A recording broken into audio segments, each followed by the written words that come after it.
यवतमाल जिले के झरी जामनी तालुका में सीसीआई कपास खरीदी केंद्रों पर कथित अनियमितताओं को लेकर किसानों में नाराजगी बढ़ती जा रही है। तालुका कांग्रेस कमेटी के अध्यक्ष संदीप उर्फ लक्ष्मण भाऊराव बुर्वेवार ने इस मामले में प्रधानमंत्री नरेंद्र मोदी और सांसद प्रतिभाताई धानोरकर को निवेदन भेजकर तुरंत कार्रवाई की मांग की है। बताया जा रहा है कि तालुका के सुरदापुर और मुकुटबन में सीसीआई के 2 कपास खरीदी केंद्र है, लेकिन पिछले कुछ दिनों से यहां बार बार खरीदी बंद रखना और स्लॉट बुकिंग शुरू बंद करने के कारण किसानों को काफी परेशानी हो रही है।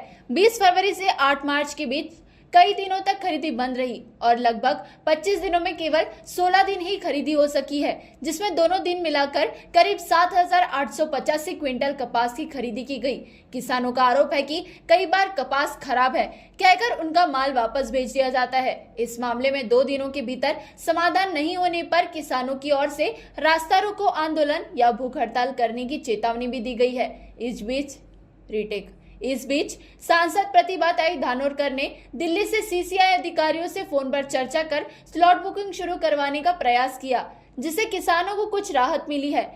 आज इथे संदीप गुलेवार सर आणि राजू भाऊ आणि आपले उपाध्यक्ष साहेब त्यांनी मागणी केली की थोडं स्लॉटचं लिमिट वाढवून जावं। त्या प्रकारचं त्यांनी निवेदन दिले आणि खासदार मॅडम आपले जे आहेत त्यांनी पण आम्हाला तशी विनंती केली। त्यानुसार आम्ही स्लॉटचे लिमिट वाढवणार आहे। तरी सर्व शेतकऱ्यांना विनंती की त्यांनी त्यांचं जे काही चांगल्या दर्जाचा कापूस असेल त्या कापसाचं स्लॉट बुकिंग करून घेऊन येणे।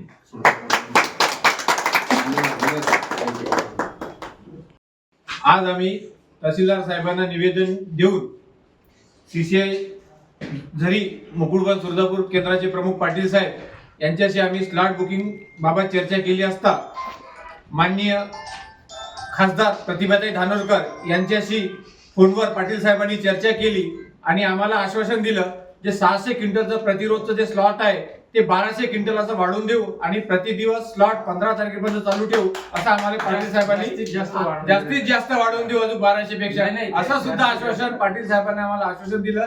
त्याबद्दल आम्ही पाटील साहेबांचे आभार मानतो। महान्यूज 7 के लिए यवतमाल से अकरम दीवान की रिपोर्ट।